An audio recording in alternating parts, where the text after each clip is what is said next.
we're back.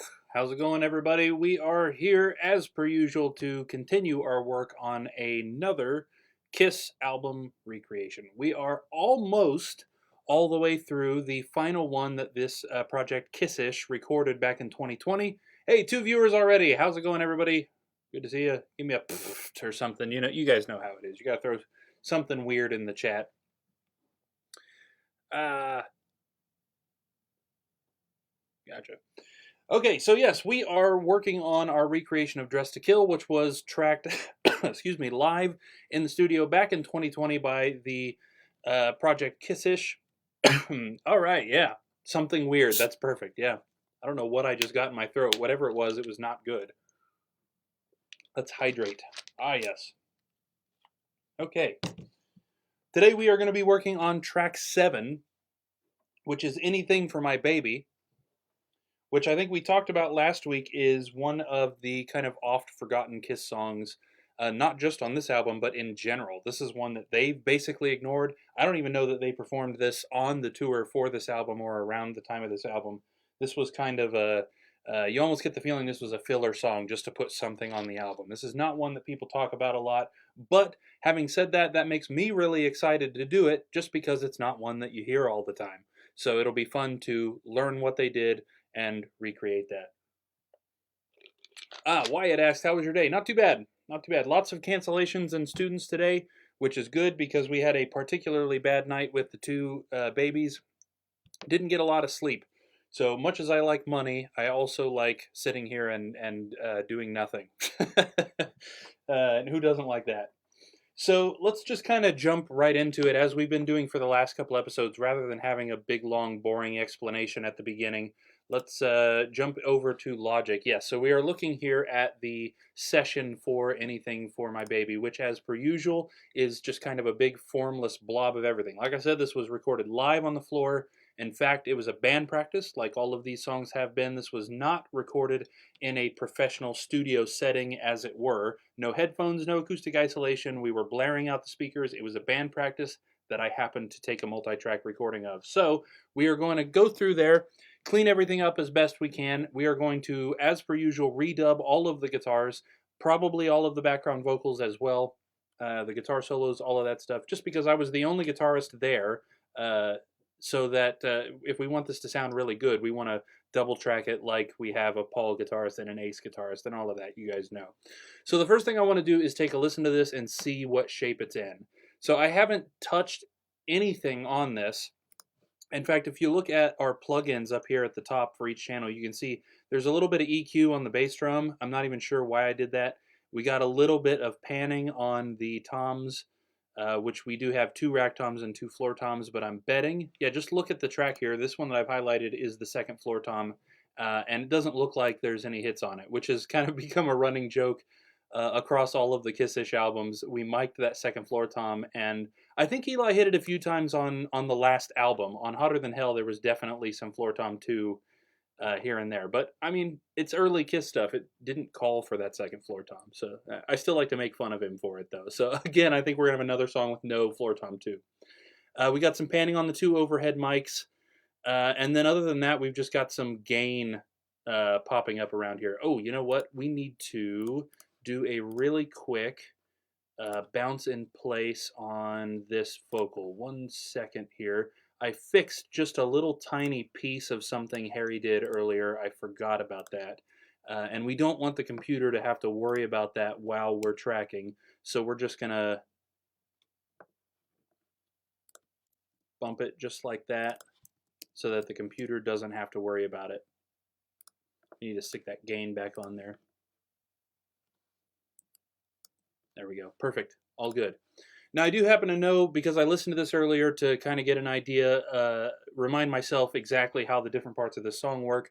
And I want you guys to hear this too, just because it's funny. There's an outtake at the beginning, which is something we're going to have to remove, of course. I think Harry maybe came in a little bit too early, based on what we're saying right after it, and then we immediately start the song again, which is pretty funny, and yet again, more proof that this was completely live. And also, this is a group of guys that hadn't played together a whole bunch, especially our vocalist Harry, who had never sang for a band at all before. This was kind of his first outing doing this Kiss stuff with us. And I mean, he does great, absolutely great, all these songs, and it gets better with each album we do. And not only that, but we had never played a lot of these songs. This one for sure we had never played before. We did it through once so that we could make sure we knew what we were doing, and then we tracked the second take. So what you're about to hear is um, take the outtake, which I guess was technically take two, and then the full take right after that. So I think it's going to be pretty good, all things considered. Let's take a listen real quick to see what we're working with, and then start getting everything cleaned up.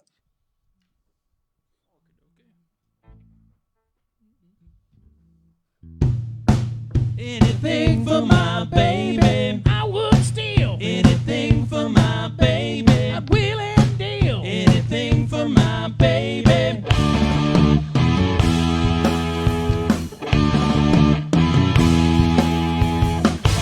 I'm in love and it feels so good, cause I need her.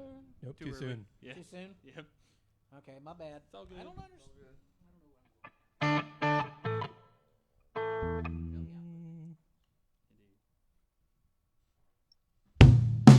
Anything for my baby, I would steal. Anything for my baby, will and deal. Anything for my baby.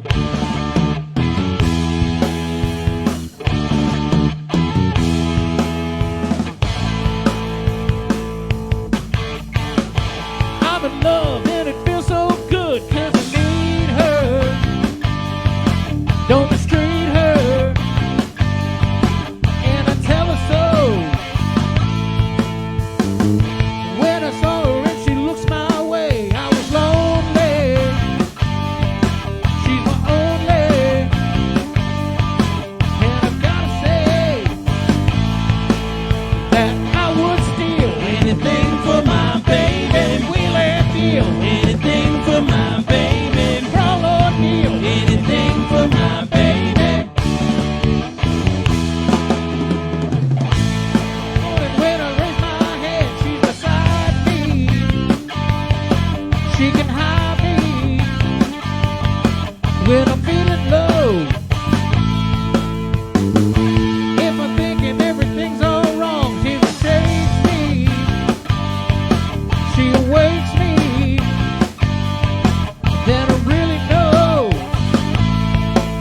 that I would steal anything for my baby. I will and deal anything for my baby. Crawl or kneel anything for my baby.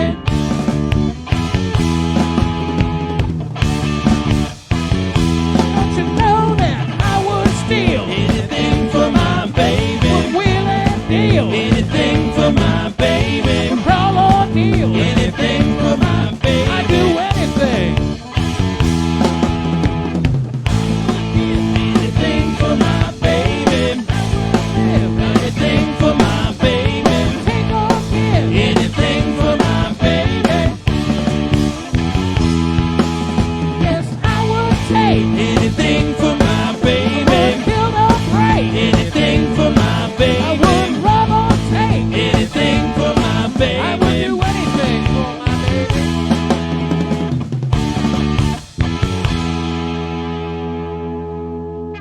I don't know why I keep missing the marks on it, because when I'm singing in a car. It just suddenly cuts off. That's pretty funny. Okay, yeah, so a little rough around the edges, and we're going to get her whipped into shape. This is a song that is very built around that three-part harmony. You can see there are only two very short verses, excuse me, no guitar solo at all, and just a bunch of chorus repeats, which as per usual when we redo the background vocals, we're going to have to really sing all of that. No click track here, so no copy-paste, at least no easy copy-paste. So it's going to be a whole bunch of singing the title of the song, Anything for My Baby. Okay, let's start getting this thing cleaned up. The first thing that we need to do is get rid of that outtake at the beginning, which should be pretty easy. We can see up here where the drums start and then stop and then start again. So let's just cut it right here before those drums start again. We can just delete this. We can move this right up to the front, and let's see how we did there. Anything for my baby. Perfect. Now we can also kind of clean up the ending. Now I guess that's going to happen pretty naturally when we go through and get rid of the gaps between Harry's vocals. So yeah, maybe we'll wait on that. Wyatt says a little Bohemian Rhapsody tonight. Yeah, sure, sure, sure. Let's do a recreation of that. I think that would probably take longer than a couple hours. More time than we have, but I would love to do that. That would be amazing. Okay, so now that we've gotten rid of that outtake at the beginning, we need to start going through and getting rid of stuff on the tracks that is not what the mic is pointing at. So our normal culprits are the toms and the cowbell mic. Yes, there was a mic pointed directly at the cowbell in the drum set. No cowbell in this song. I'm 99% certain. I know we just listened to it, but I just simply don't have a good memory. Pretty sure no cowbell in this song. So that track and also Floor Tom 2, we're probably just going to be able to straight up get rid of those. Nothing of worth on those. And that's going to be a lot of extra junk that is just gone from the track. It's going to clear those drums up and make them sound a lot more powerful. But we also need to go through Rack Tom 1, Rack Tom 2, and Floor Tom 1's tracks and just identify anytime he hits those and cut that out of the track. This is something that a noise gate effect would normally do, but I just don't trust Logic's noise gates with toms all that well. And I happen to know also that we are definitely going to have trouble with the snare noise gate on this song too, because of all of the dynamic snare hits that happen in most of the choruses for this song. So that's something we're probably going to have to cut out of the snare track too and leave on a separate track. We'll get to that when we get to that. I've soloed the 4 tom tracks and the cowbell track. We're just going to listen through those, identify any place that he hits a tom. I'm also going to give myself a blank track up here at the top so that I have a clean thing I can click in. And you can hear all of the stuff that we're going to get rid of. All of the noise that is anything but literally what the mic is pointing at, the tom hits in this case, is just muddiness that we're going to be getting rid of.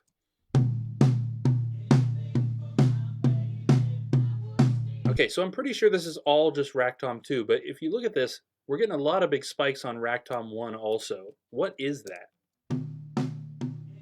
Okay, so it's just that mic picking up the other tom hits. Okay.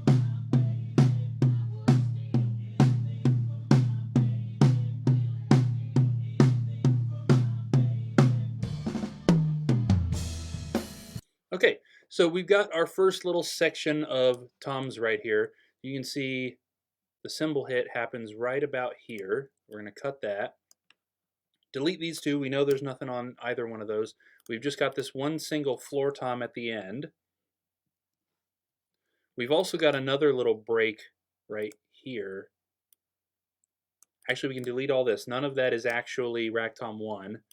And then we just need to clean up so that even from tom to tom, we are only getting the sound that that mic is pointed at. And we're going to put tiny little fades at the very end of each one of those so that we don't get any nasty pops or clicks when it stops. And take a listen to that section again and just see how much clearer that is now. So much less noise in that.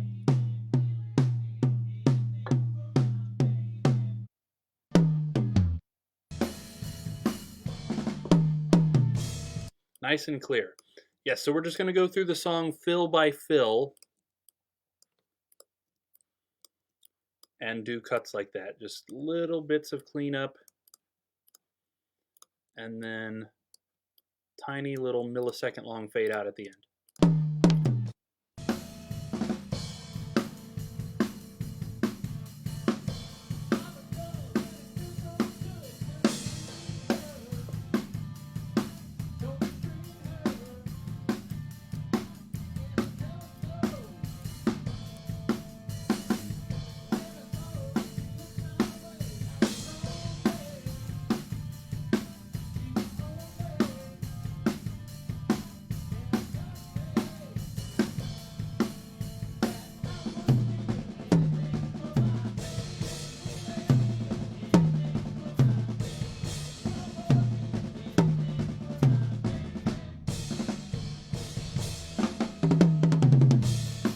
Okay, so that's going to be a lot of fun to cut out all of that. So let's cut right here. Again, we can delete all of this. We know there's nothing on there. Let's kind of go back to where that started, right about here. So we can cut all of this.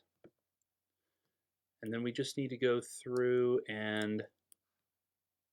So all of that we were hearing on the snare right there is what I was referencing earlier.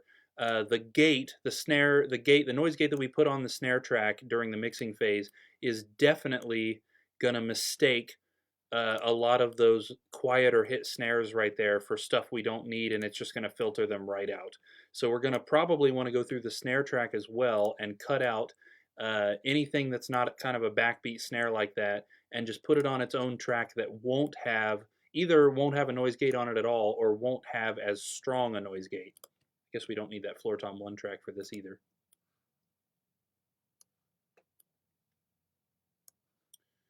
Okay, and then we just need that little tiny fade on each one of these.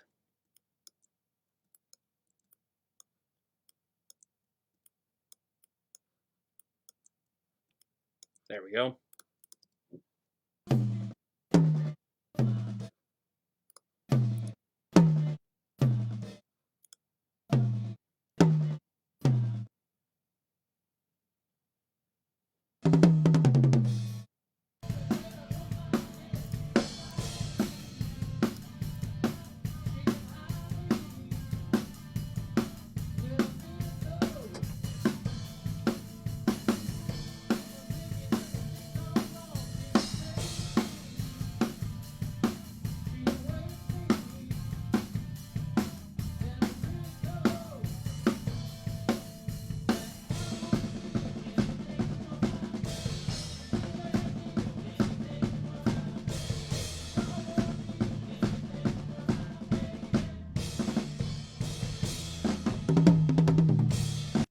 Okay, so we didn't have the little intermittent toms throughout that chorus. That's interesting. I wonder if that was intentional. Is it like that on the real album? Was that a mistake? Something interesting we'll have to listen for when we listen to the real version of this song here in a bit. Or maybe Eli can tell us. If Eli happens to be watching right now, the guy whose drumming we are listening to right now might have the answer to that. Was it intentional that those intermittent toms aren't in this second chorus, or was that a mistake? Interesting trivia. That's what I thought. So we got that cymbal crash right there. Getting rid of those.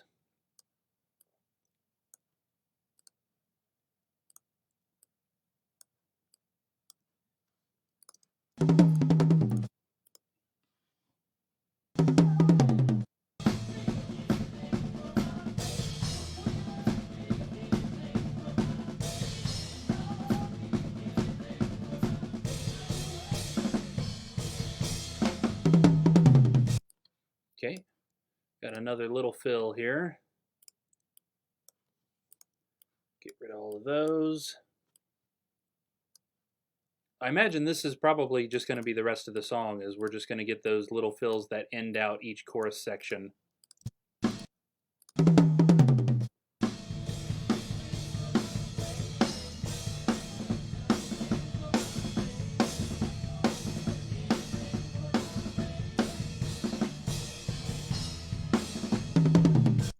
Yeah.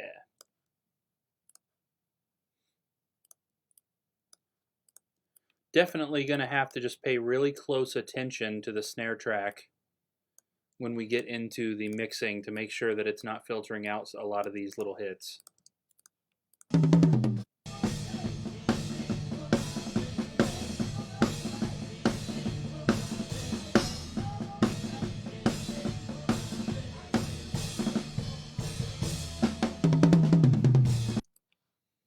Okay. That one had a little snare in the middle of it also.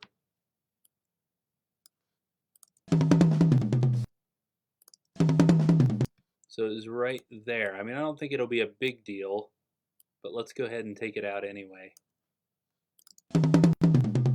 Yeah.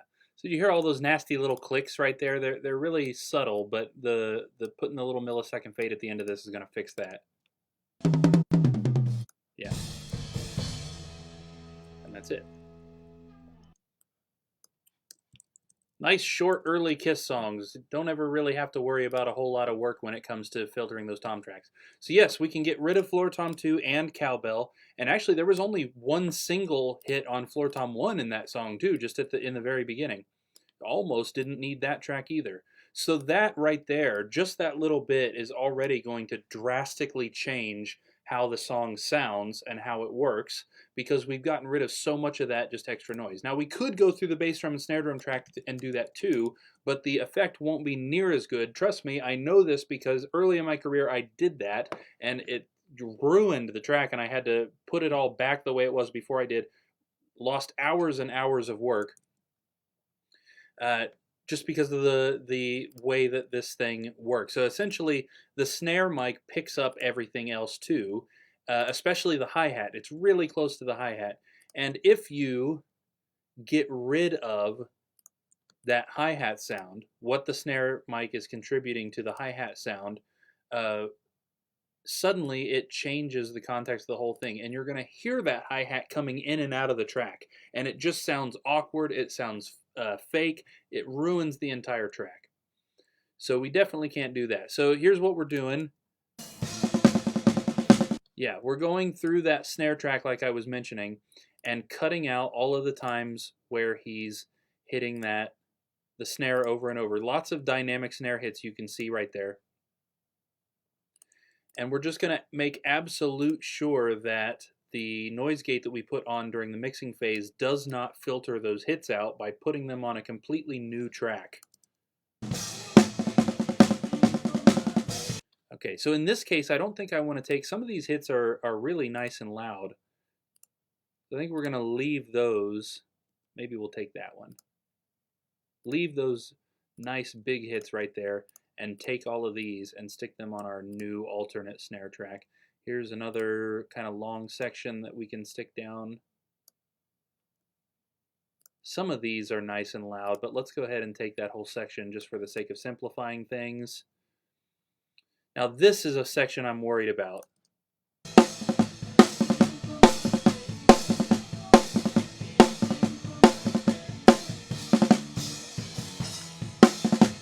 I don't know if we should cut all those little hits out and put that on that other track.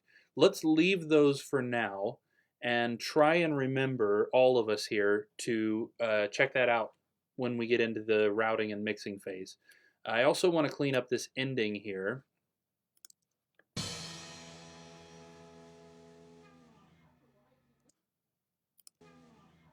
Like right around there. I want to cut all of the tracks to right there, and then put a nice long fade,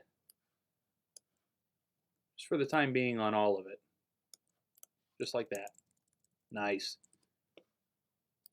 So that's a lot done in the way of cleanup. So we're just going to name our new track here Alt Snare. Need to make sure that it sends out to you guys so that you can hear it. And there's really no reason to do anything to it. We might as well just match it up to the current snare track while we're retracking stuff. Now the other thing, of course, it's always microphones, right? Microphones are what muddy stuff up, because the bass guitar and my guitar were both tracked direct, meaning no amp. We were both through multi-effects pedal directly into the computer, so there's nothing on those tracks except what's supposed to be there.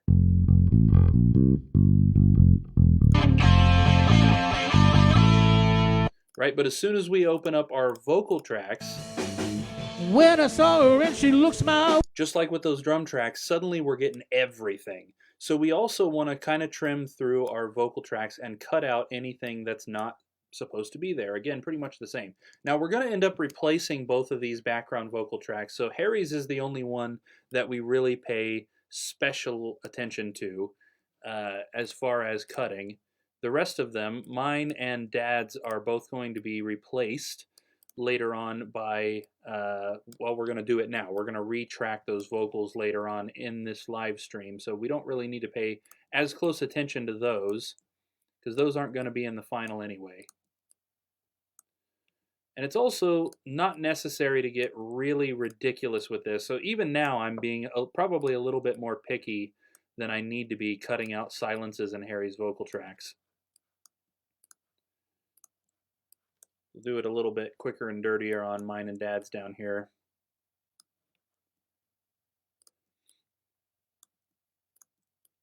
This song has a lot of kind of little gaps like this in it.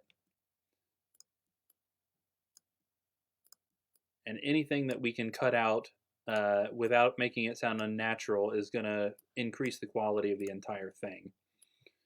Okay, so now I think we're pretty much at the part where it's just the chorus over and over.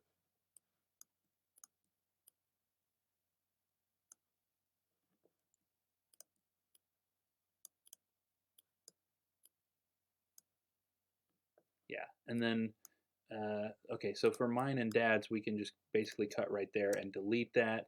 And then Harry's, we can do a similar thing just a little bit further down the line, just like that. Okay, I think that concludes our cleanup of the physical tracks. Of course, when we get into the actual mixing phase, we're going to do a lot more in the way of cleaning up the sounds and making them sound better. But we've gotten rid of a ton of useless noise information in this song just by doing that. Okay, so our next step is to retrack the guitars. We're going to leave the bass on there. We just need to retrack the rhythm guitars. No guitar solo on this one. So for that, we are going to create a new track, and we're going to pull in the real Kiss version of this song and take a listen to it so that we can try and determine what exactly is going on the real rhythm track. So we've had a lot of fun with this, or at least I have. I guess I can't speak for all of you, but trying to figure out what was going on the real version of the song. Let me just go ahead and find the folder that would be in. I suppose it would be in the folder called Kiss. Because throughout the first three albums that we've done this for, the layout of the rhythm guitars has changed really drastically as far as who's in the left, who's in the right. Is there a center guitar? And if there is, who is it? And even on this album, we've discovered some really, really unexpected things, like just last week when we did Come On and Love Me, discovering that Ace's rhythm track in the right speaker was an acoustic guitar. It wasn't even a distortion rhythm. It was just straight up an acoustic guitar. Lots of interesting discoveries. So that's what I want to do. I want to listen through the real version of this song all the way from beginning to end, and I want you guys to help me out with listening very closely to the rhythm guitars. What exactly are we hearing? Is it Paul in the left and Ace in the right? I guess it doesn't specifically matter who is who. What are they playing? What are they playing different from each other? Is there a rhythm in the center? And if so, when is it playing? What is it doing? So that we don't need to recreate it perfectly note for note, but recreate it well enough to be recognizable. Let's take a listen to it. Anything for my baby, I would steal. Anything for my baby, I will I steal. Anything for my baby.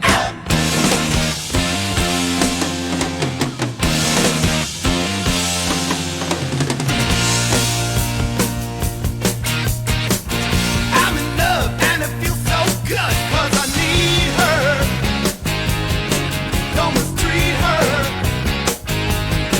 And I tell her so. When I saw her and she looked my way, I was lonely.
Yep, as per usual, completely baffled. I did hear an acoustic guitar occasionally. It was in the center this time, and only in the intro, I think, that I really hear it. It was hard to tell if it was in other spots too. For sure, there was a piece in the intro that had an acoustic guitar. Not sure that it's 100% necessary to put it there. I also heard a completely different guitar chord that I've never heard in this. It sounds like it should be E, E, E, E, F sharp, B, F sharp, as it's printed on here. But I think either both of them or just Ace are actually playing F sharp, E, E. Da, da, da, da, da, da, da. It sounds like a completely different chord. Wow. Very weird. Okay. So we need to import ourselves some guitar tracks in here so that we can get started on this thing and try and figure out some of that. Luckily, this should be pretty quick and straightforward since there's no guitar solo. Like I said, I don't think I heard a center rhythm anywhere. It should just be left and right, and this is a pretty short song anyway. Let's, no, you know what? Let's pull in rock bottom, and I'm pretty sure there's just left and right in there. Yep, left and right. So there's our two new rhythm guitar tracks. We just need to make sure that I send them this direction so that you guys can hear them and that they are set to input 2. Here we go. Very nice. Okay, so we have a couple of different guitars we're going to use. So we're doing the normal setup here. On the floor outside of camera view is the Digitech RP500. This is a pretty old multi-effects pedal that I have used for years and years and years. You cannot get them new anymore from the manufacturer anyway. Lots of people sell them used. But all of the guitar sound is coming from that. No amp. We're using the preset Rock Stack, which is preset 48. I made no changes to that I remember anyway. Just had a really great low to mid gain early Kiss sound. As far as guitar, for the Paul track, we are going to be using my dad's Ibanez Iceman. This is a great guitar that I've really, really enjoyed playing these last few months while we've been working on this stuff. I know this is not era correct for Dress to Kill. Paul didn't actually start using these until the Rock and Roll Over tour, which is crazy. It feels like it should be earlier than that to me, but that's actually a trivia question in a game that the podcast did a while back. So that he wouldn't have been playing this in the Dress to Kill era, but it's cool. It's a cool guitar. It feels like a Paul thing. You know what I mean? Kind of helps me channel playing a little bit like Paul. And then, yeah, so that F sharp.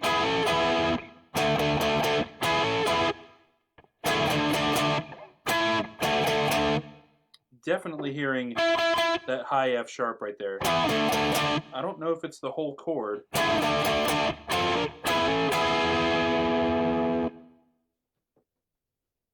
So much weird stuff going on in this song.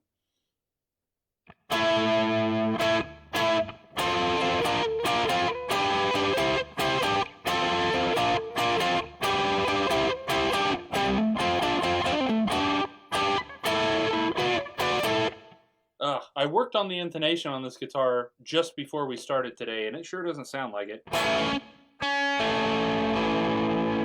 Guess we've just generally fallen out of tune. Let's get that tuned up here. So we do tune to D standard in this project, which is a whole step down from standard tuning. Kiss very typically tune to E flat standard, or half step down. It sounded like, to me, that the recording we just listened to was in the same key as what we were just hearing. So I don't know if we've typed it in a different key, or if they tuned whole step down on this, or if I just straight up heard it wrong. That's also entirely possible. It's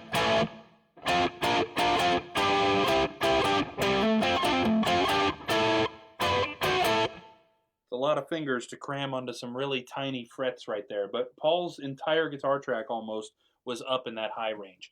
Let's listen to the da-da-da-da-da-da again and see if we can kind of determine. Listen really close here, and I'm telling you, it sounds like two different chords.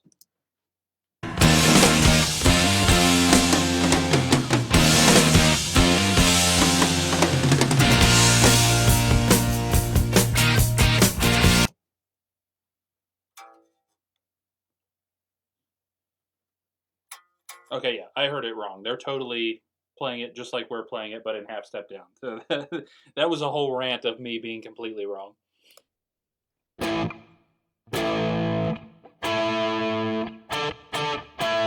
Already an interesting choice to play the B and the E up high like that.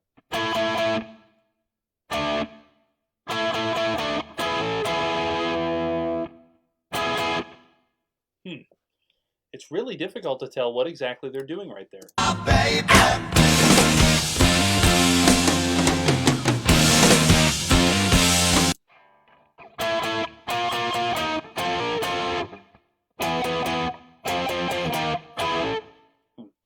If I had to guess, it sounds like maybe Paul is playing, and then Ace is going.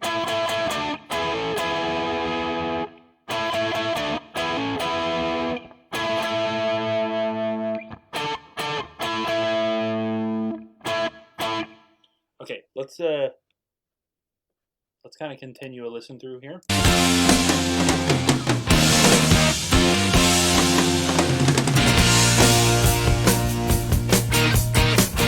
I'm in love and it feels so good 'cause I need her.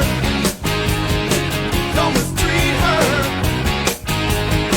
And I tell her so. When I saw her and she looked my way, I was lonely. She's my only.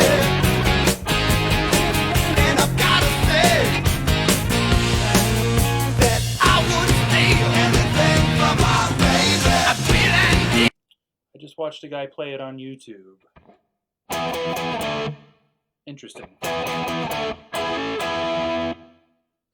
Is that it?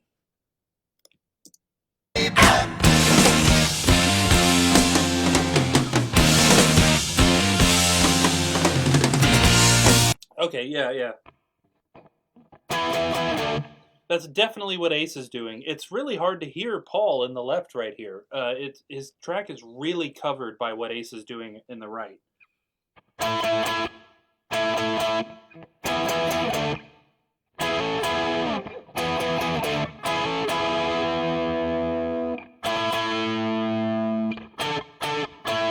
wish this guitar, the intonation just seems really weird, which is weird because I was pretty confident that I fixed it right before the stream, but I'm having trouble keeping this thing in tune, I feel like.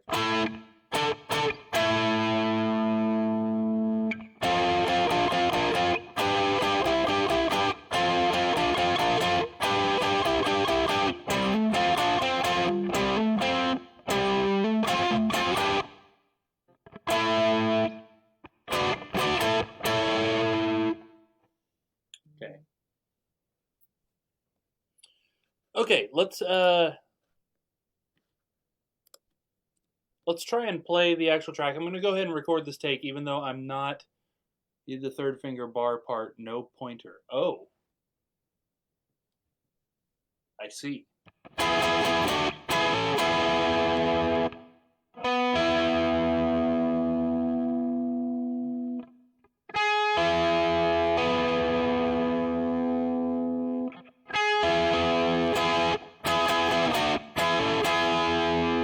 See, that doesn't sound right to me. I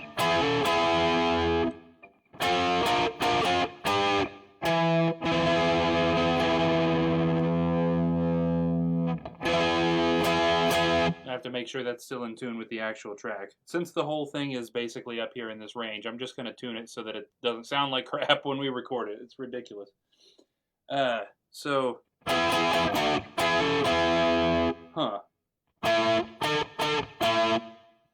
Okay, let's do a playthrough. I'm going to track it. I'm not 100% confident, but hopefully while we're playing, this will at the very least, highlight anything that might be wrong. Now, in the actual chorus, when they're playing,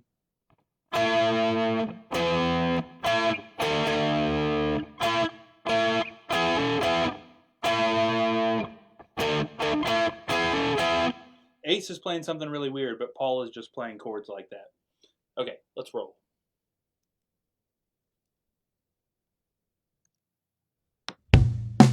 Anything for my baby, I would steal. Anything for my baby, will and deal.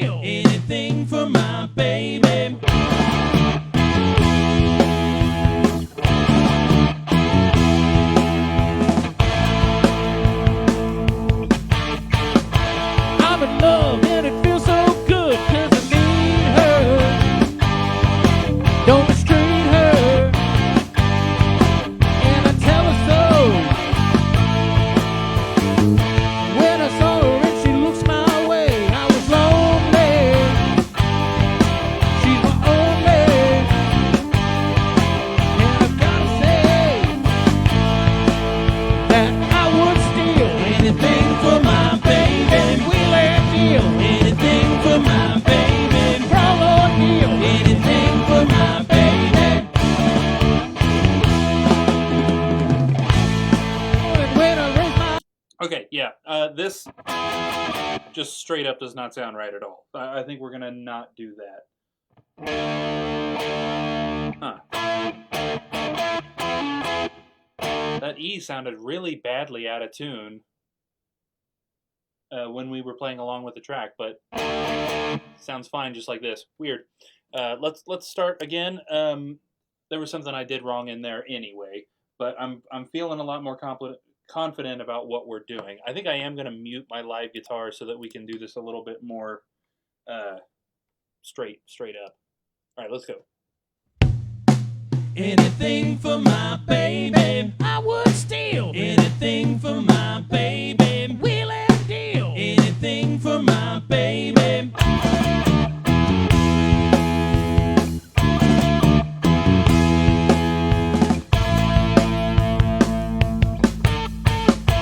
I'm in love and it feels so good, 'cause I need her. Don't mistreat her, and I tell her so. When I saw her and she looks my way, I was lonely. She's my only, and I gotta say that I would steal anything for my baby. Wheel and deal anything for my baby. Crawl or kneel anything for my baby.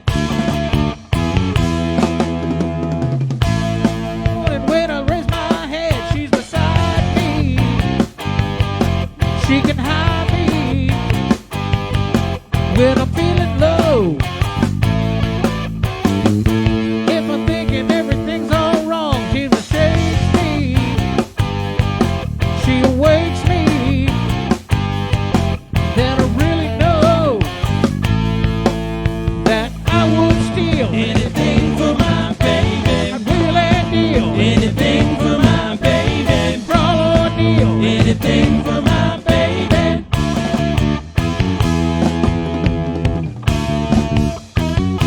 Don't you know that I would steal anything for my baby? Wheel and deal anything for my baby. Crawl or kneel anything for my baby. I do anything.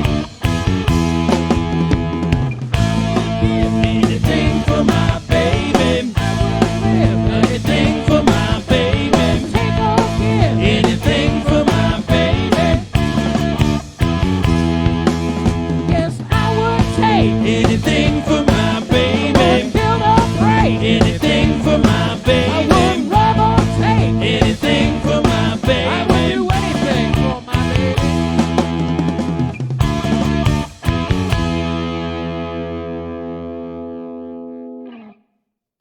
One little screw up in there. I wasn't watching the page and didn't realize that the da da da da da da da went twice. All right, we just need to find that right around here.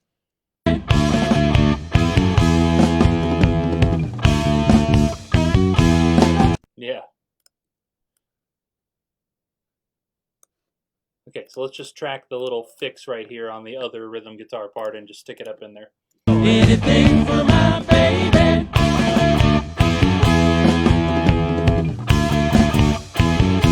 Don't you know that I would steal anything for my baby? Okay. I think we got it. So now we can switch over to the Ace rhythm part. So we're going to switch guitars now over to, I wish I had a Les Paul. I don't have several $1,000s, nor really any want for a Les Paul, if I'm being completely honest with you guys. I do have an Epiphone SG. This thing is also tuned down to D standard and has been a go-to for me for a while for this sort of stuff. I bought this thing a couple of years ago for a project called Sergeant Skelter just because I wanted something with a hardtail bridge. I'm a whammy bar kind of guy, and when you're playing music like Beatles and Eagles, sometimes it's easier to just not deal with that Floyd Rose bridge, right? Something that you can do bends and not worry about the rest of your strings going out of tune because your whole bridge moved. So I bought this thing and it's been pretty good. In recent years, it's developed kind of an issue with the third string wanting to go way out of tune completely of its own volition. I'm guessing that's probably something wrong with the string tree up there. Not tree. I've completely lost the technical term for this piece up here. Yeah, James, no, I think you're right. It definitely sounded weird. Whether or not this is literally what they played, it sounds right to do it that way. So I think that's what we're going to roll with. Wyatt says just wing it.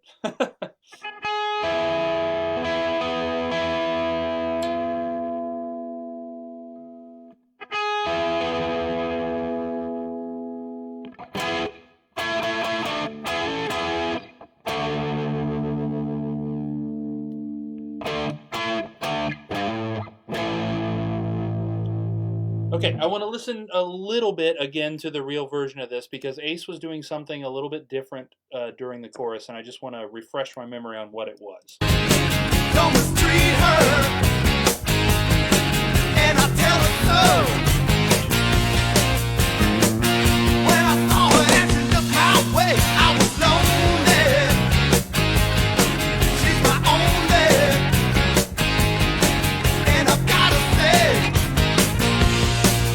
that I wouldn't steal anything from my baby. I feel and deal anything from my baby. Run on me, anything from my baby.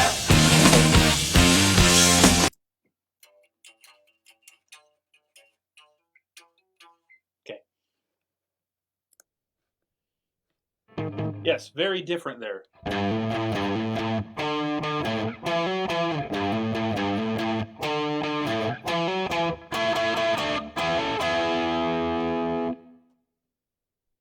Okay, let's do it. Anything for my baby. I would steal anything for my baby. Wheel and deal anything for my baby.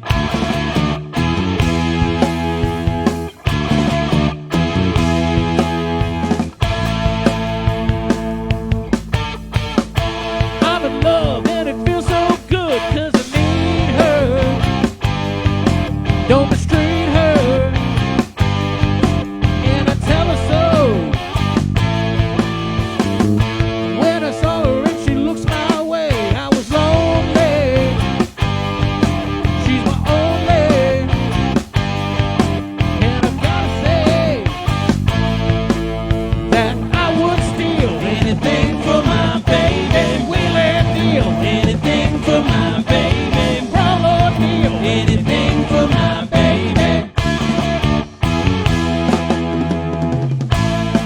And when I raise my head, she's beside me. She can hide me when I'm feeling low. If I'm thinking everything's all wrong, she shakes me. She awakes me. Then I really know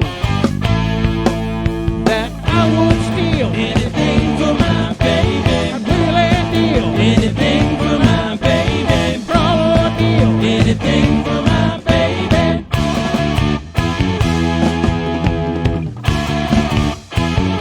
Don't you know that I would steal anything for my baby? Wheel and deal anything for my baby. Brawl or deal anything for my baby. I do anything.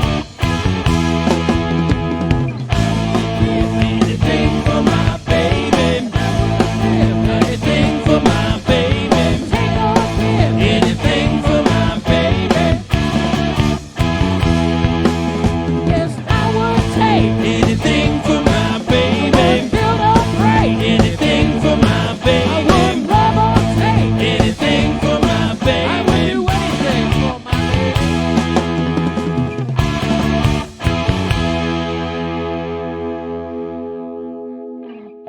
Awesome. And that is going to fade out there, so we don't have to worry about the ending being super clean or anything.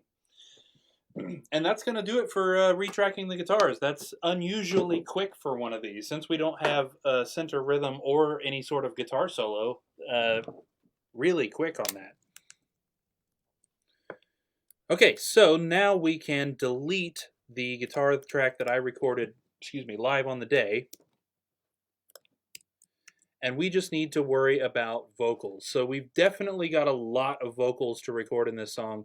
And unfortunately, mostly we're just going to be saying the title of the song over and over, which is a personal pet peeve of mine for anybody that knows me when it comes to vocals in a song and how they should or shouldn't go. Don't repeat the title of your song over and over. Oh man, just seems like lazy writing.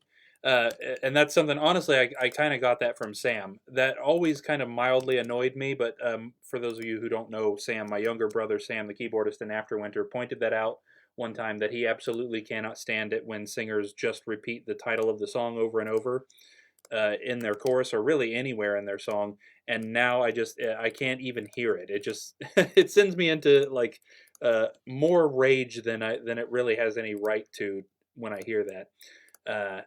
And to be fair to Kiss in this time period, they were this was their third studio album. They were not doing well as a band. They were packing shows, live shows, but they could not get album sales to save their lives. And so what they would do is they would record a brand new full-length album every 6 months so that the record stores couldn't get rid of their previous albums that hadn't sold, so that we'd have back catalog to go with the new albums.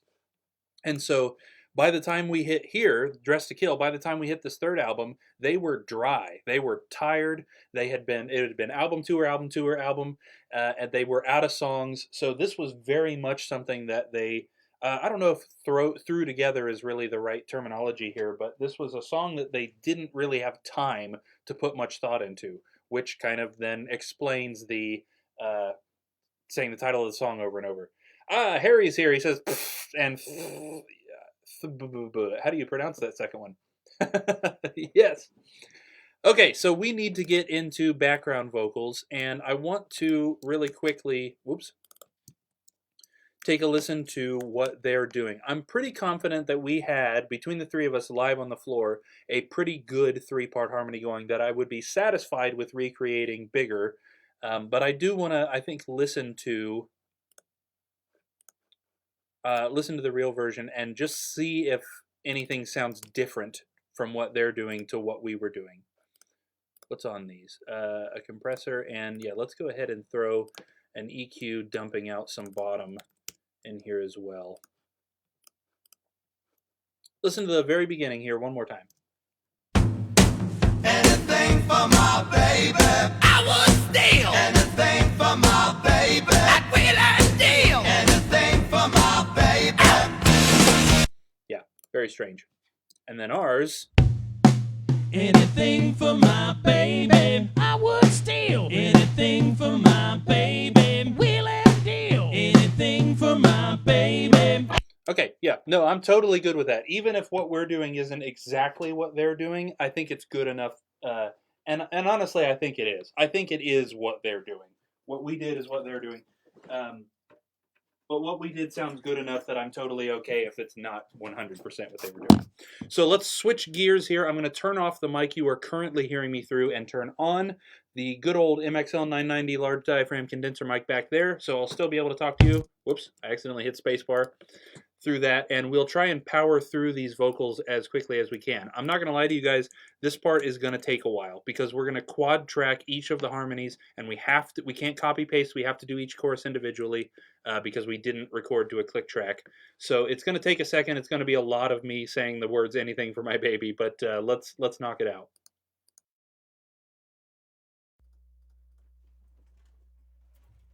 Okay, you should still be hearing me now through this, so somebody yell at me in the comments if you are not hearing this right now. Looks to me like you should be. I don't know why I brought the music book over here. I literally just have 4 words to say, and it's the title of the song. If I forget how to do that, shame on me.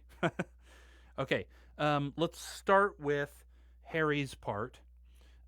Basically, we're just going to double this instead of quad tracking it so that we can kind of beef up Harry. Since we're quad tracking the other harmonies, we don't want Harry to get lost in there. We want his voice to sound comparable to the others as far as its stereo wideness. So we're going to start by doubling, and by that I mean I'm going to sing it twice, exactly what Harry did.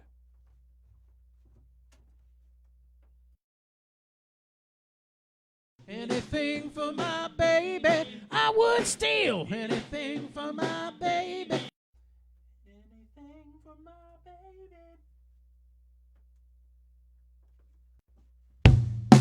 Anything for my baby, I would steal. Anything for my baby, wheel and deal. Anything for my baby.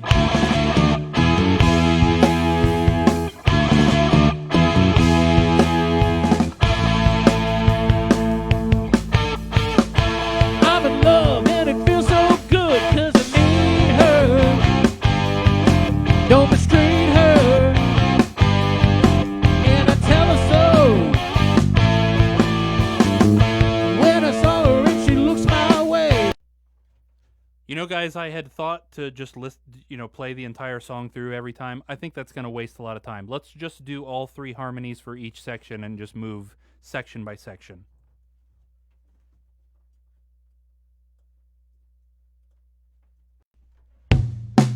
Anything for my baby, I would steal. Anything for my baby, wheel and deal. Anything for my baby.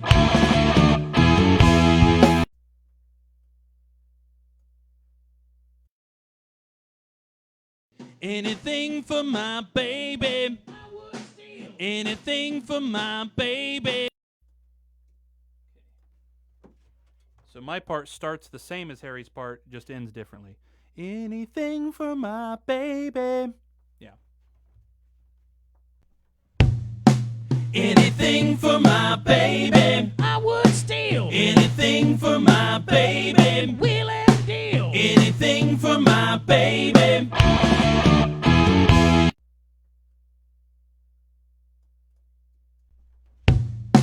Anything for my baby, I would steal. Anything for my baby, wheel and deal. Anything for my baby.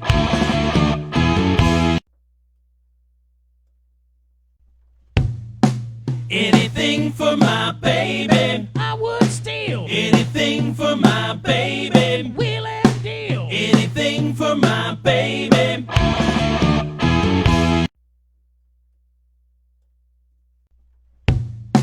Anything for my baby, I would steal. Anything for my baby, wheel and deal. Anything for my baby.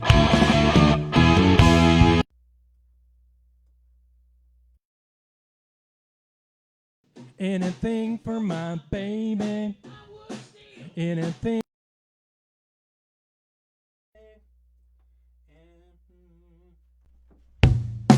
Anything for my baby, I would steal. Anything for my baby, wheel and deal. Anything for my baby.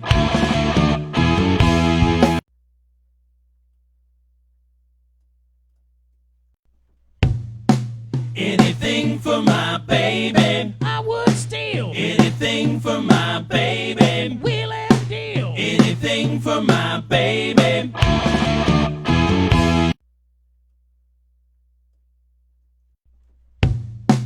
Anything for my baby, I would steal. Anything for my baby, wheel and deal. Anything for my baby.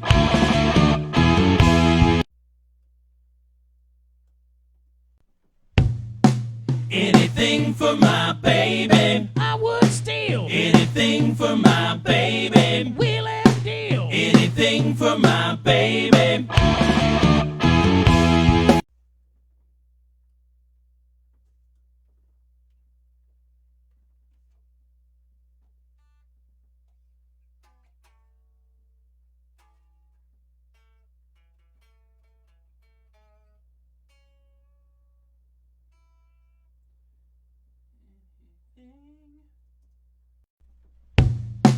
Anything for my baby, I would steal.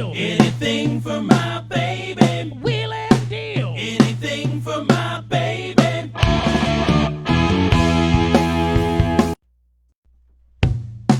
Anything for my baby. I would steal. Anything for my baby.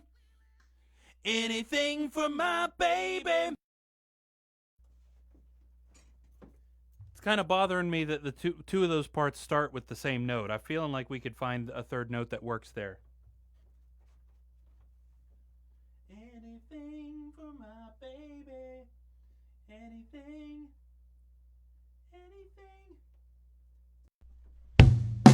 Anything for my baby. I would steal. Anything for my baby. Okay.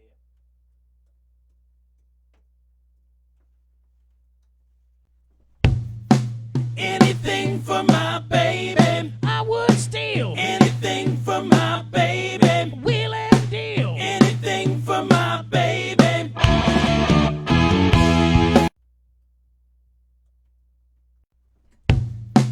Anything for my baby. I would steal. Anything for my baby. Wheel and deal. Anything for my baby.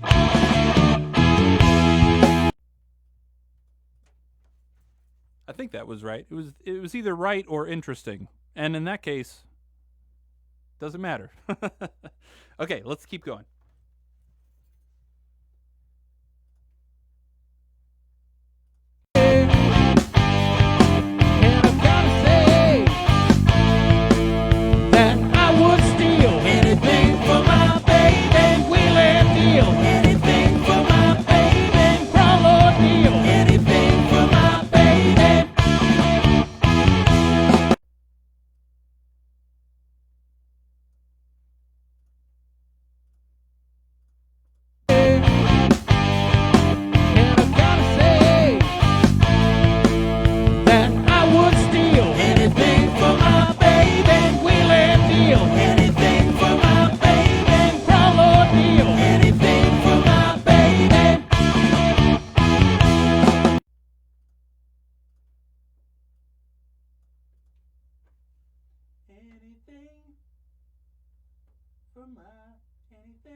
I lost it on that one. I wasn't sure what note I was supposed to sing.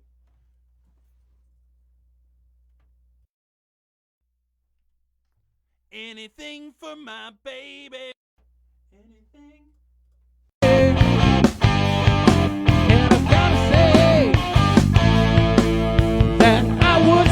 Anything for my baby. Wheel and deal. Anything for my baby. Crawl or deal. Anything for my baby.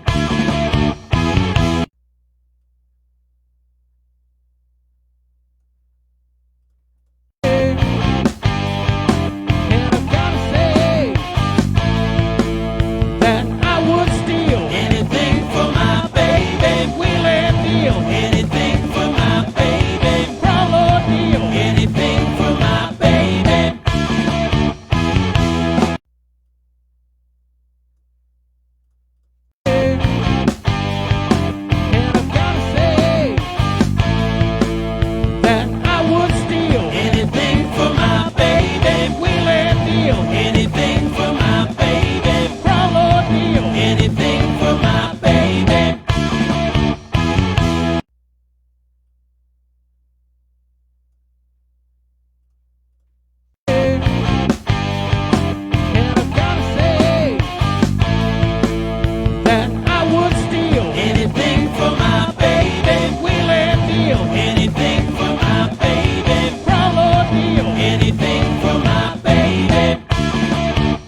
Okay, so all the rest of the choruses are really close together. So let's just do, see, we got 1, 2, 3, 4 choruses right in a row. Let's just do all of those per track. So we'll basically just knock the rest of the song out in big chunks.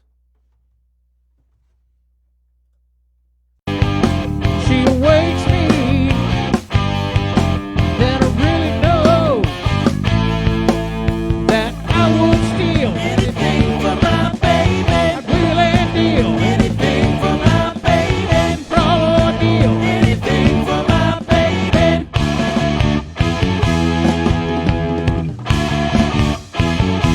Don't you know that I would steal anything for my baby? Would wheel and deal anything for my baby. Would crawl or kneel anything for my baby. I'd do anything. Anything for my baby. Anything for my baby. Take or give anything for my baby. Yes, I would take anything for my baby. Would build or break anything for my baby. I would love or take anything for my baby. I would do anything for my baby.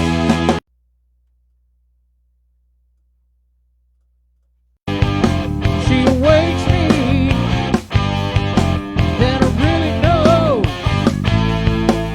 that I would steal anything for my baby. I'd wheel and deal anything for my baby. Crawl or kneel anything for my baby.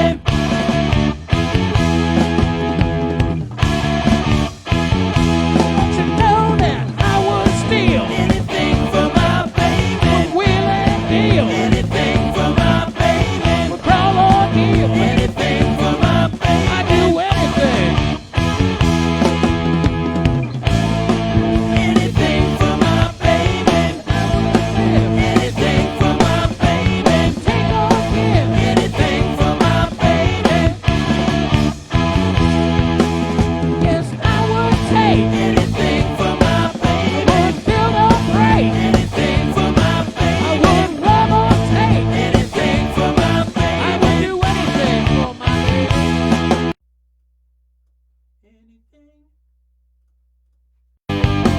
She wakes me,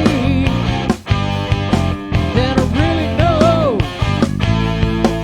that I would steal anything for my baby. I'd wheel and deal anything for my baby. Crawl or kneel anything for my baby.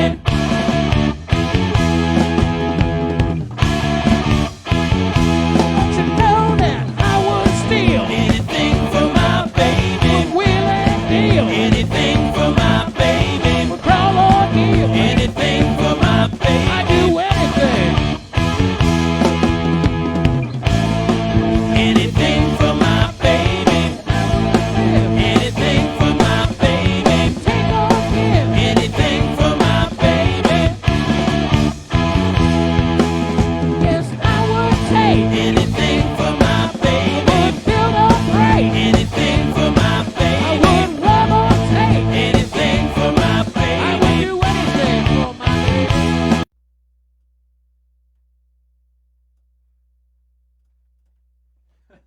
I'd just like to point out also that in addition to disliking when a band repeats the title of the song over and over, I also, for some reason, really dislike the nickname Baby.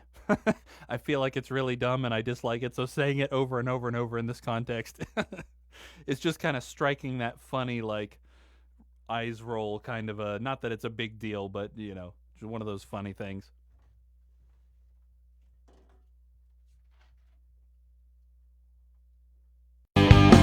She wakes me, then I really know that I would steal anything for my baby. I'd wheel and deal anything for my baby. Crawl or kneel anything for my baby.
went to intake breath right there before that chorus, and something caught in my throat.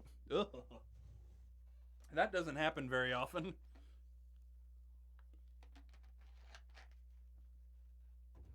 Well, let's save most of that take and start in the middle.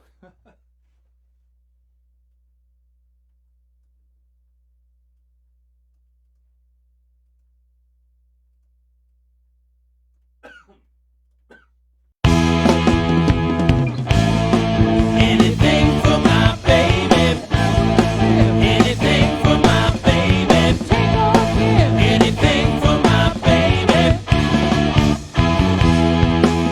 Yes, I would take anything for my baby. I would build or break anything for my baby. I would rob or take anything for my baby. I would do anything for my baby.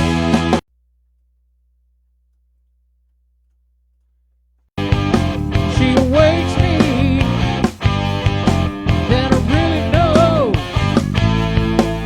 that I would steal anything for my baby. I'd wheel and deal anything for my baby. Brawl or deal anything for my baby.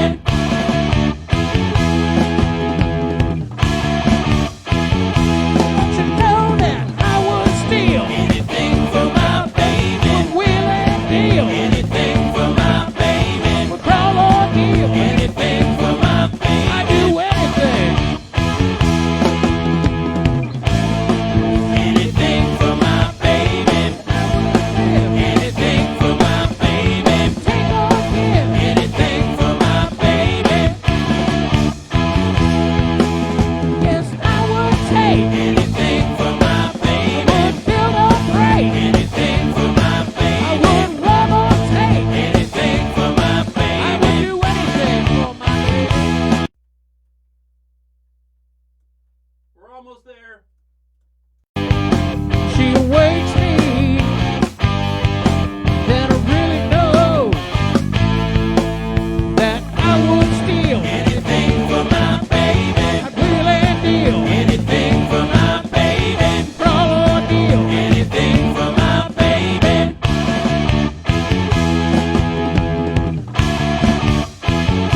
Don't you know that I would steal anything for my baby? Would wheel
Woo!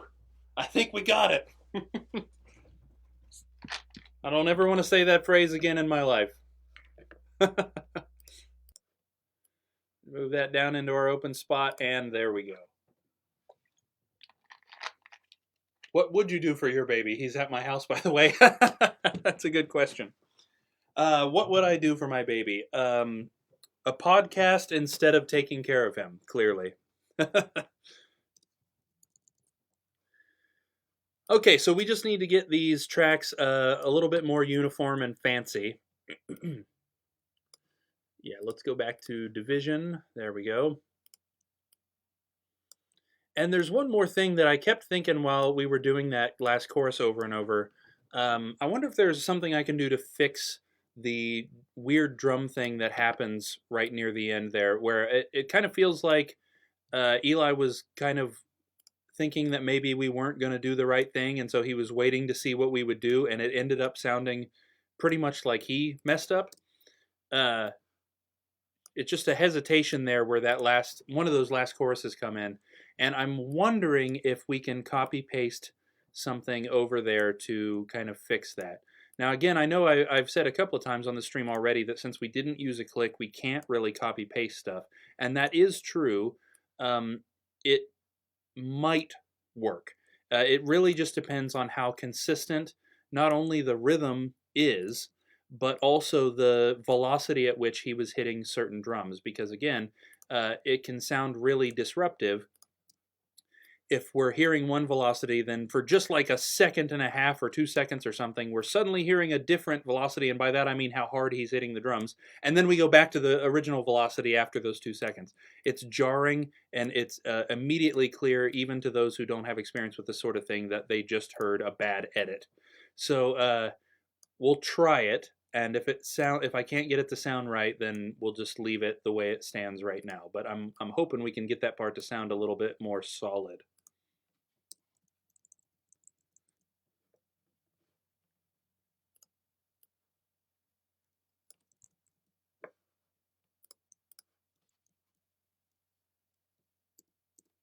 Okay. Oh, you know what I don't know if you guys forgot. I definitely forgot. We were going to listen to, in the real song, on our version, Eli's hitting toms 1 and 2 during that first chorus, but then when the chorus comes back around, he's not doing that. And we were going to try and listen to see if Peter also did that. I'm curious if that's the level of detail Eli went to, or if it was just one of those, I'm going to play whatever feels right at the moment type things. Let's take a really quick listen to that.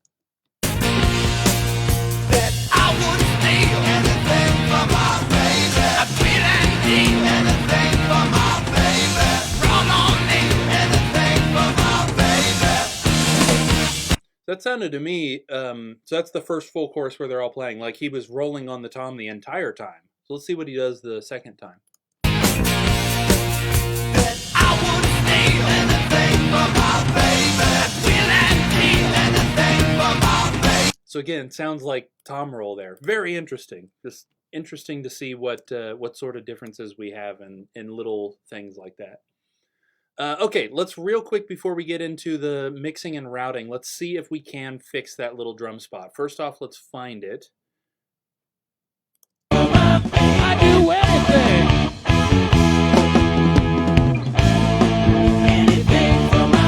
That right there. So we just kind of need a more solid crash cymbal is basically all we need. And it's just a couple of beats. I don't even know if it's a whole measure. So we might try and replace a whole measure just because.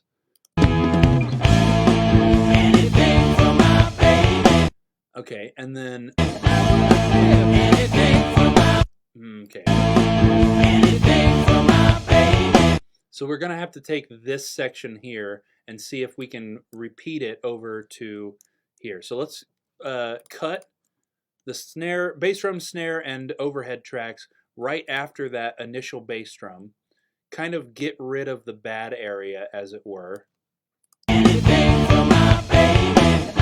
So we really just need to grab...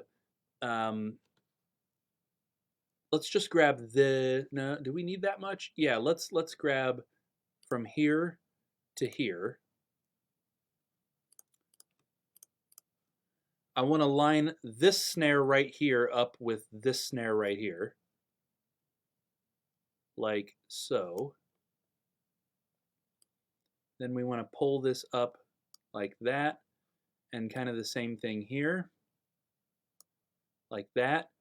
And then we're actually going to delete this tiny little chunk right here and pull it back out from over here, just so that it looks a little cleaner.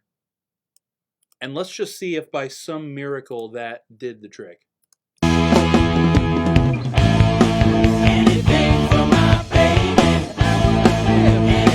I'm pretty good with that. What did you guys think? I don't know that I would have noticed that was an edit if I weren't looking at it.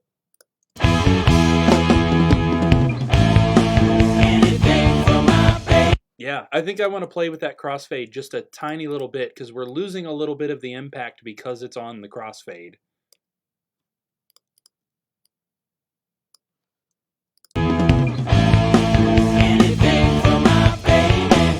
Yeah, that definitely sounds smoother, at least to me, than what it did before. That's cool. I love it when stuff like that works because it theoretically shouldn't. Okay, so let's pull in our tracks from the last song and get this thing sounding big and fancy. So we're just going to open up Come On and Love Me, grab all the tracks for the entire song, not the actual physical audio, but all of the plugins and volumes and auxiliary channels, and we're just going to import all of that information over here, grab what we need, delete what we don't, move it all over.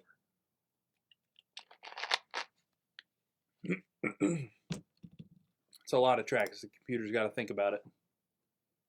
There we go. Okay, so the next step in this is what's called routing, and it is just a little bit boring. There's really no getting around the fact that it's just going to be a bunch of me clicking. So I'm going to explain a little bit about what it is that I'm doing. I'm not going to go into big detail, or we're going to be here for the rest of the night while I try and explain what all of this does. I'm basically just going to explain little bits so that there's talking instead of just clicking. So our first 4 buses here at the end, well, really they're auxiliaries. Our first 4 auxiliary channels fed by buses are going to be what's called our end chain. And that just means that everything in the song comes to this at some point. They first get sorted by vocal or not vocal, and then they meet back up at the end to get sent out to our heads. And I know all these buses are behind my head on your screen, so it's kind of hard to see what exactly they are. Again, not that big a deal as far as that. We just have 4 at the end that kind of do the final processing before everything hits our ears. We're going to end up sending everything there. Next, we're going to do our drums. We're going to highlight all of our drum tracks and pop them up here. Change that to overlap. And we're going to, for the most part, just be putting the old stuff down onto our new track. So we're actually going to keep our little alt snare, which is a different thing than what we have been. But these, the bass drum and the snare drum, we're just going to move them right down onto the new tracks, delete the old ones. And then we've got some stuff over here that we need to hook up. So let's also put that at -7. Our alt snare track doesn't have anything on it, so we're going to start by copying the same effects that are on our regular snare, but we're going to open this virtual mix rack here and disable this gate. This pink thing right here at the beginning is the gate, and that was the whole reason we put those other snares on that new track, so that the gate wouldn't filter out the more dynamic snare hits. So we're just going to disable that gate, leave everything else the same. We have a couple of auxiliaries. First off is the snare reverb, which is going to be bus 5. And then we have a bass drum and snare drum master, which is going to be bus 6. We're going to send a copy of the 2 snare signals over to that reverb. So we've got a dedicated volume slider that's just the snare reverb. This right here, we can turn that up or down, and it only affects the amount of reverb. Then we're going to output bass drum, both snares, and that snare reverb to a master slider, this one, so that we can pretty easily just take those 2, 3 if you count the reverb things, up and down. We have a very, very similar story here for our toms. So we just need to grab the tom tracks, move them down onto our Come On and Love Me tracks, delete the old ones, and review, because as per usual, Logic has put the wrong volumes on all of this. Very nice. So we have a tom's reverb, just like with the snare. It's going to be bus 7. And then we have a tom's master, which is going to be bus 8. So we send a copy of the 3 tom toms to that tom reverb, just like that, and then we output all of that and the reverb to the toms master.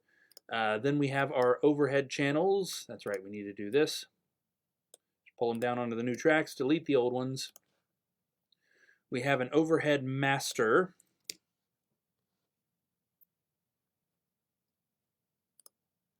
Which is bus 9. We're going to do a special thing called the drums crush, which is bus 10, and then we have a drums overall master, which is going to be bus 11. So we need to output the overheads to the overhead master. Then we need to set up our drums crush, which is basically just a special compressor that takes most of the drum signals, absolutely flattens them, compresses them hard. That channel sounds like absolute garbage on its own, but when you mix it down underneath the regular signal of everything, it ends up giving everything a nice big punch. So we want the snare going louder than everything else, because this is really going to help. Kind of the main purpose of this is to give us that big, fat, punchy snare that we want. That's kind of the main thing that the drums crush is doing. Once we've got everything sent there, we need to get the bass drum master, the toms master, the overhead master, and the drums crush, output those to the drums master, and then send that to the end chain. Now, I want to show you guys really quick what that drum crush sounds like, just because. We should have this set up. So again, as per usual, you guys know the drill. Yell at me in the comments if you're not hearing what I'm about to play. I've soloed just that drums crush.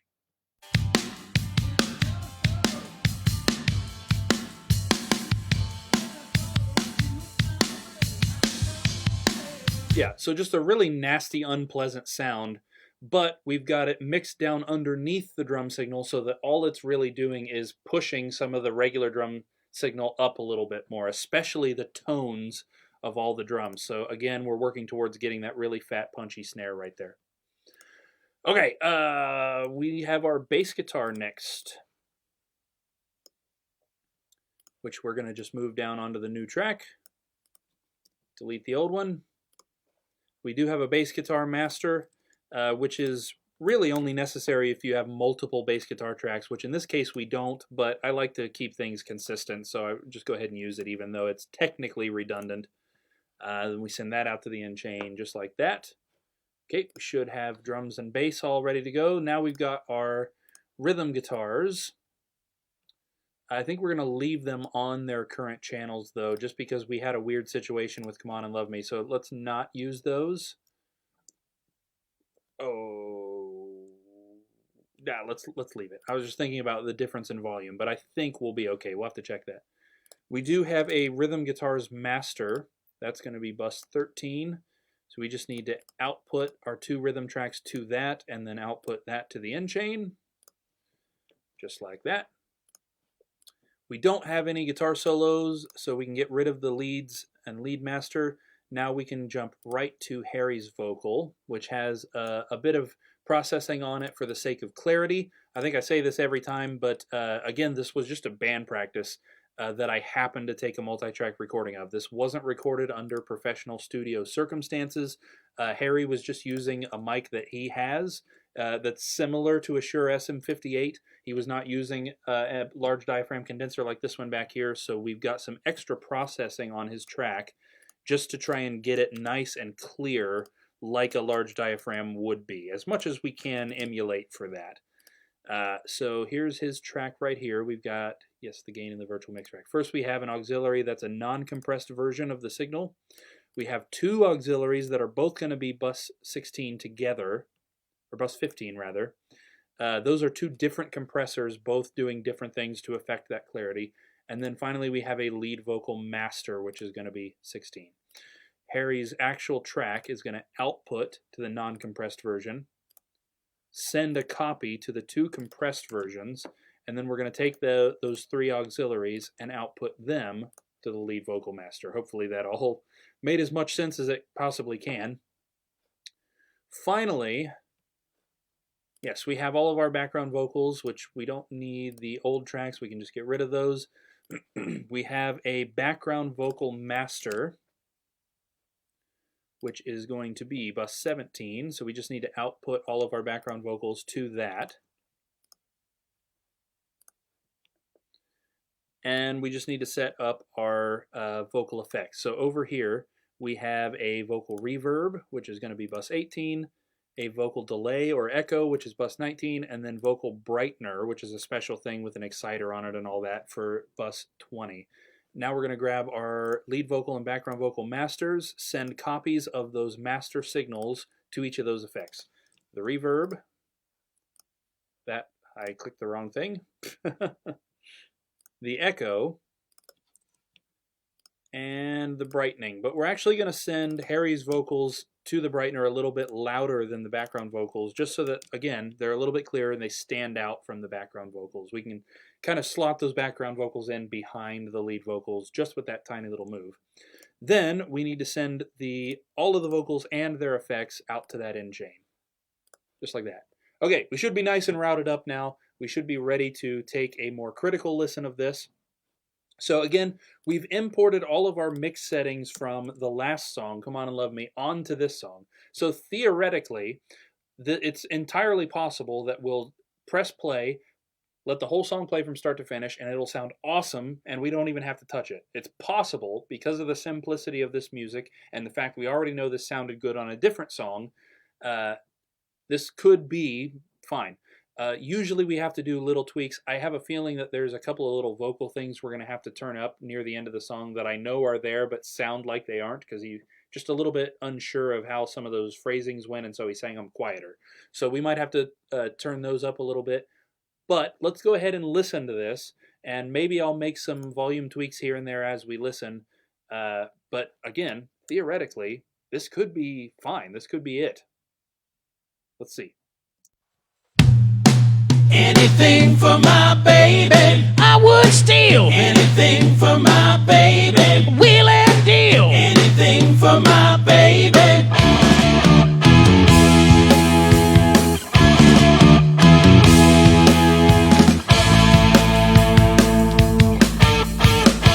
I'm in love and it feels so good, 'cause I need her. Don't mistreat her, and I tell her so. When I saw her and she looks my way, I was lonely. She's my only, and I've gotta say that I would steal anything for my baby, wheel and deal. Anything for my baby, crawl or kneel. Anything for my baby. When I raise my head, she's beside me.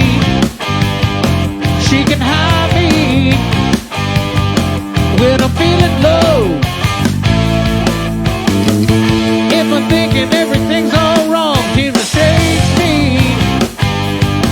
She awakes me. Then I really know that I would steal anything for my baby. I'd wheel and deal. Anything for my baby, crawl or kneel. Anything for my baby.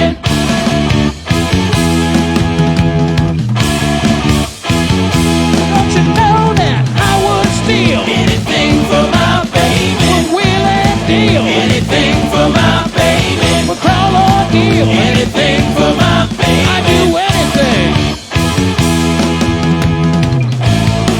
Anything for my baby. Anything for my baby. Take or give. Anything for my baby.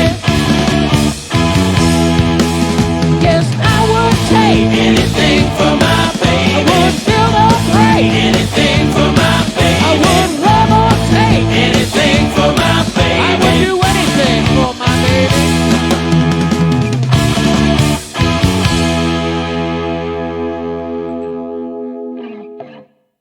Yeah, you know, I don't even hate that ending without fading it out. That sounds pretty good. Yeah, so only a few notes. I think I want to work a little bit more on the background vocal mix. That's close. It's not quite there. Also, this is the clearest we've heard a rack tom, I think, on any of the three albums. And it's just really, really loud and almost annoying in this beginning. Not the impact, but the tone anything for my He's getting that ooh, ooh, ooh sound over and over, which just gets really annoying really fast. So let's see if we can do something about that really quickly. Let's take a look at the EQ on that. Okay, so I'm surprised we're getting that much tone out of that. That could possibly have to do with the drum crush. anything for my baby. I would steal A little bit. Taking the drum crush off of there helps a little bit.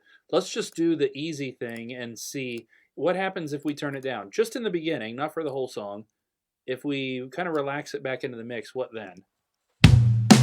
Anything for my baby. I would steal Anything for my baby. wheel and deal Anything for my baby. That's close, but I'm still just really not liking the way that it sounds like somebody saying ooh over and over. Okay, so let's find an unused, so our green one right here. Let's take a look at what frequencies we're hearing there. Anything for my So it's that fundamental frequency right there at about 150, more like 140. So we're going to kind of target that right here and see if we can combat it with EQ. And again, we're going to turn this on and off. It's not because I like the way that tom sounds for the rest of the song. It's just that intro. anything for my baby. I would steal Anything for my baby. wheel and deal Anything for my baby. Okay, yeah, I think we got it there. Anything for my baby. So not only is it a little quieter, but we've gotten rid of that annoying frequency. Or not really rid of it, but we've made it less annoying. So now what we need to do, this is peak 2, is we need to get an automation just for that peak 2 on and off. And we're going to turn that peak off. So it's that we can even see it happen, okay? So this right here is what we're looking at, this green one, peak 2, that we just did. Is going to be on in the intro, and then it's just going to straight up disappear as soon as that tom is done. So keep an eye on this node right here, this little triangle, and watch it disappear. Anything for my baby. I would steal Anything for my baby. wheel and deal Anything for my baby.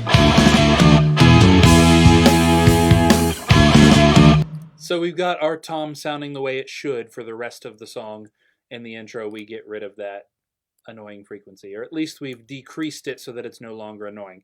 I also heard a drum throne squeak right at the beginning of the song, which is bound to be on either the overheads, the bass drum, or the snare, or all of them. So let's just trim that up a little closer to the hits, like so.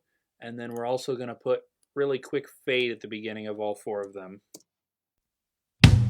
Yeah. Anything. So that cleaned up that intro a lot.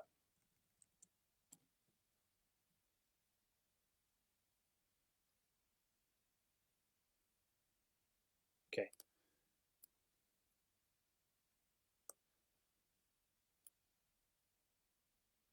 Okay, let's take another listen. I'm pretty confident that this sounds good. I'm liking what I'm hearing so far. There is definitely some stuff near the end that we should turn up on Harry's vocal.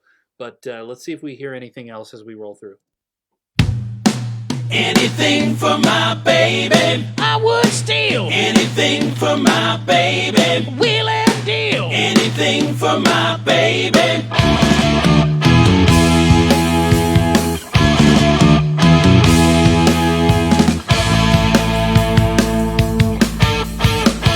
I'm in love and it feels so good 'cause I need her. Don't mistreat her, and I tell her so. When I saw her and she looks my way, I was lonely. She's my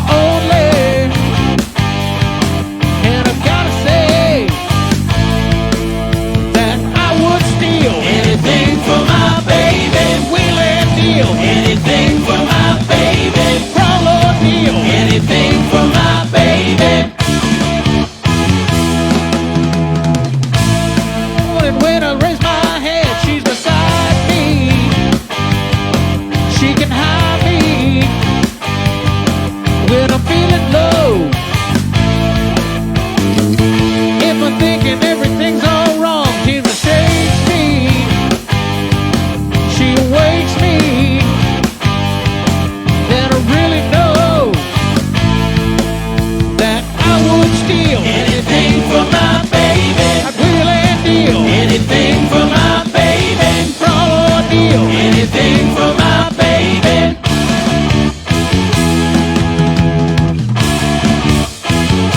Don't you know that I would steal anything for my baby? Would wheel and deal anything for my baby. Would crawl or deal anything for my baby. I'd do anything. Anything for my baby. I would live anything for my baby. Take or give anything for my baby. Yes, I would take anything for my baby. I would build or break anything for my baby. I would love or take anything for my baby. I would do anything for my baby.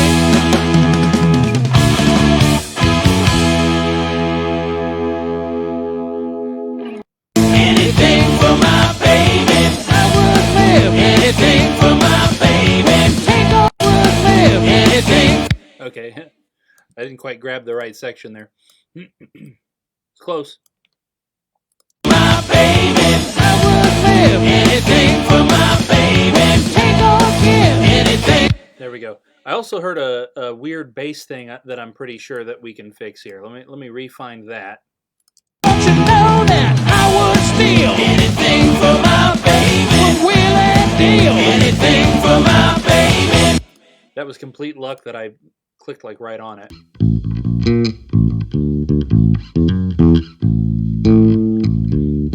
Huh. Yeah. That one note just sounds really weird. So we basically just need that section right there, that little high part. And we'll let's go ahead and grab more than what we actually need.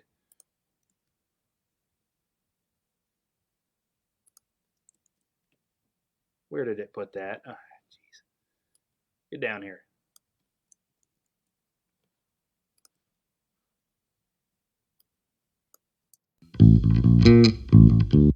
Yeah. So if we cut that, I'm not sure really what happened there. On its own, it sounds a lot less like a mistake. Oh, right. I took off crossfade. We need to put crossfade back on. Now we pull it down. Don't you know that I would steal anything for my baby? Would wheel and deal anything for my baby. Would crawl or deal. Okay, yeah, I'm good with that. So now we need to turn off the limiter that we've been listening to, which is what's making it nice and loud. We're going to do that in the mastering phase. And we're going to go ahead and bounce this mix.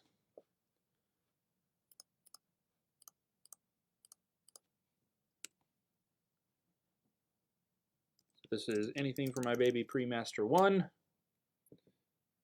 Let this thing bounce out and then import it over to the mastering settings so that we can get this thing, at least first draft, out of the way. And only a few more weeks and we'll be done with this album, which will be neat. And then that should open us up, I think, to work on the original album. So Dad and I got together several times a couple of months ago and basically wrote music for a Kiss-like album.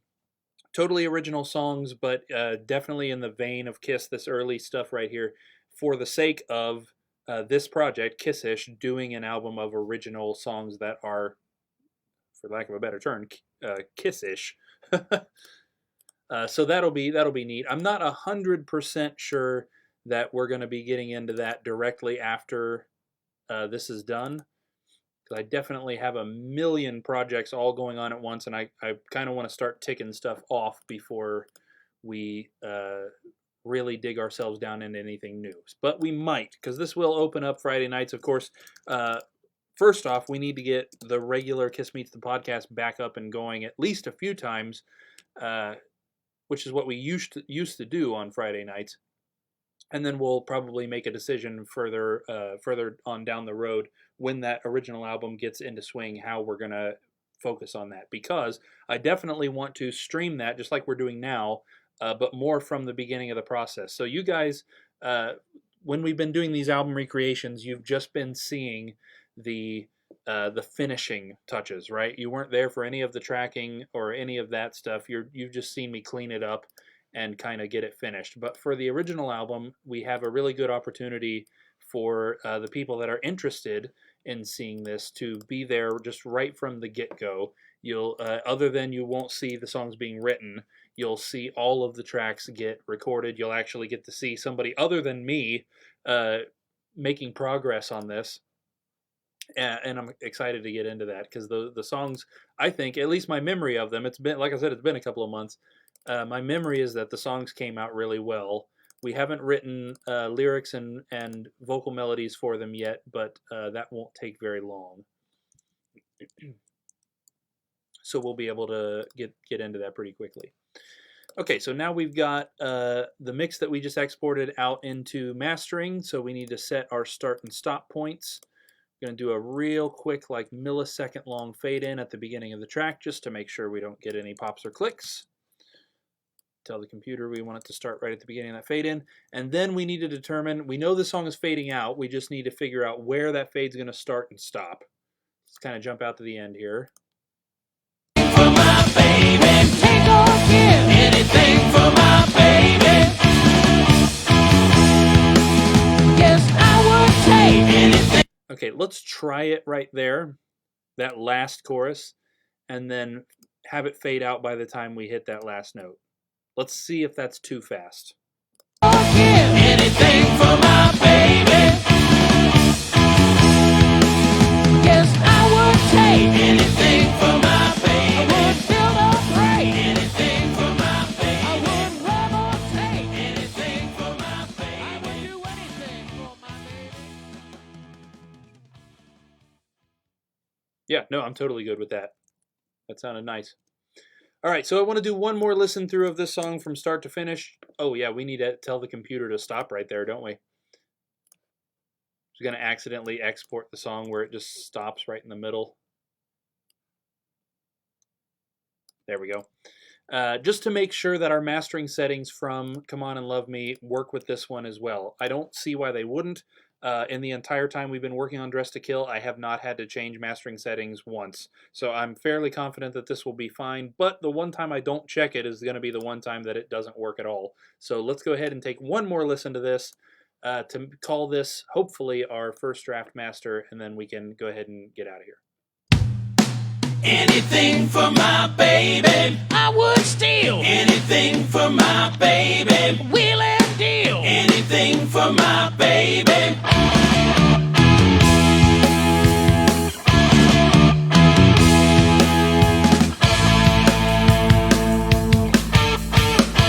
I'm in love and it feels so good 'cause I need her. Don't mistreat her. And I tell her so.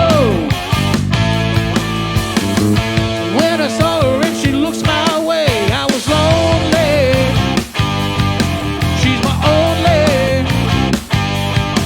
And I've gotta say that I would steal anything for my baby. Wheel and deal anything for my baby. Crawl or kneel anything for my baby.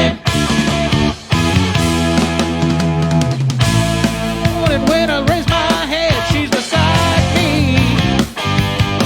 She can hide me when I'm feeling low. If I'm thinking everything's all wrong, Tina shakes me. She awakes me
Nice. Yeah. Nope. I'm pretty good with that. I think we are on to something.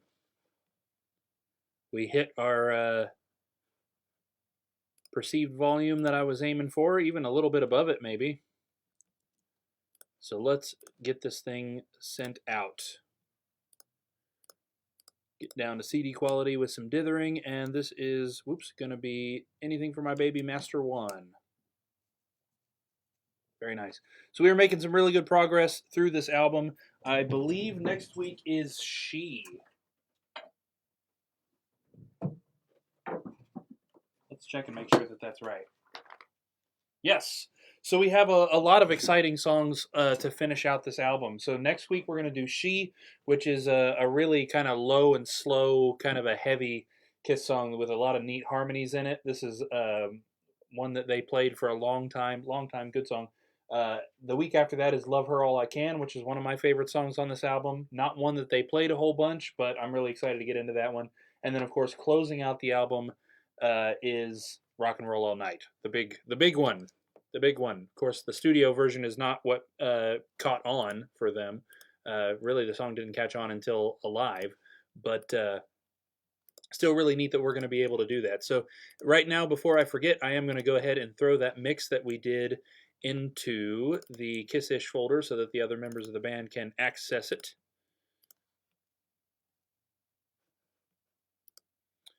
Gotta get in through all of our folders and find it. Yep, there it is. Okay, so we are not going to be doing a live stream next week. There it is.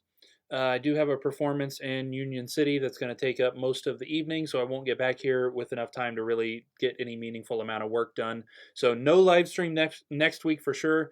So far as I'm aware, we shouldn't have any issues getting back into this the following week, which is the second weekend of August. We'll be able to get in and do She, which is going to be a lot of fun. I hope that 2 hours will be enough to finish that song, because it's not as short as these, and it definitely has way more going on in it than the one we did today. So hopefully we'll be able to get that one done in a single week, like we've been knocking out the rest of these. Okay, so there it is in Google Drive. I think I'm going to go ahead and put it in my iTunes as well. I always forget you can't do it that way. iTunes works really weird. I don't know if any of you guys out there also use Mac and iTunes, or Apple Music now, I guess is what it is.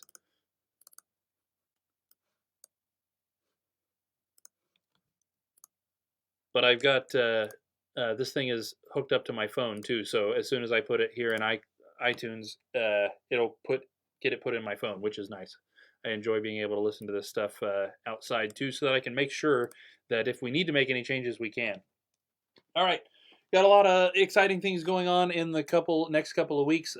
We've been making a lot of really good progress on the Afterwinter album. For those of you watching that know what that is the original band that I'm part of. Actually, all of the members of Kiss-ish are involved in Afterwinter. Myself and my dad and Eli are all official members, and then Harry, the vocalist, is doing the biggest vocal cameo of all of the vocal cameos on the album. It's a double disc concept. It has been a ton of work. It's been almost 3 years since we started writing, but it's getting there. It's not going to be done in the next month or two, but I've started officially mixing the stuff, and I'm really excited about the way it's been turning out. It's sounding really good, and I'm going to be very happy to finally have that particular project off the plate, because that album, when an album takes 3+ years, that's too long. That, just to put it bluntly, that's too long. I'm ready to have it finished. I'm ready to hear the finished product. I'm ready to have everybody else that's excited to hear it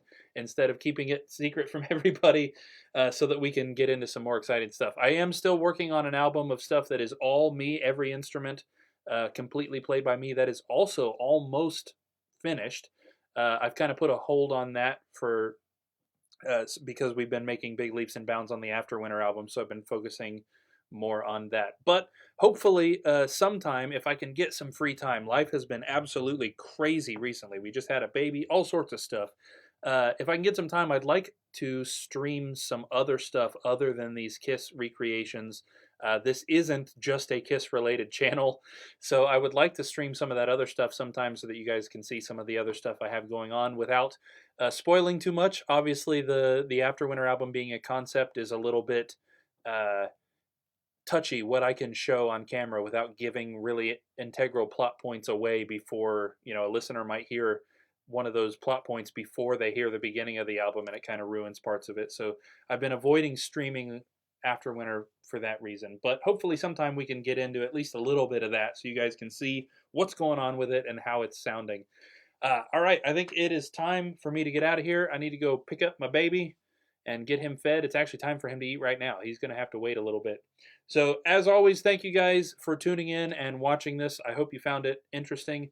This is the kind of thing that I would like to watch somebody else, but I'm weird, so I don't know if anybody else also likes this sort of stuff. So seriously, if you're watching it right now, if you were watching earlier, even if you're watching this in the future when it's not live, I really appreciate the time you took out of your day to listen to me blab and play some guitar and sing the phrase "anything for my baby" about 1,000,000 times. I will see you guys in a couple of weeks. Again, no live stream next week, but in 2 weeks we will be getting into She and hopefully finishing it. I'm excited to do that one. I will hopefully see all of you guys then. Once more, thanks for tuning in. I will see you guys next time.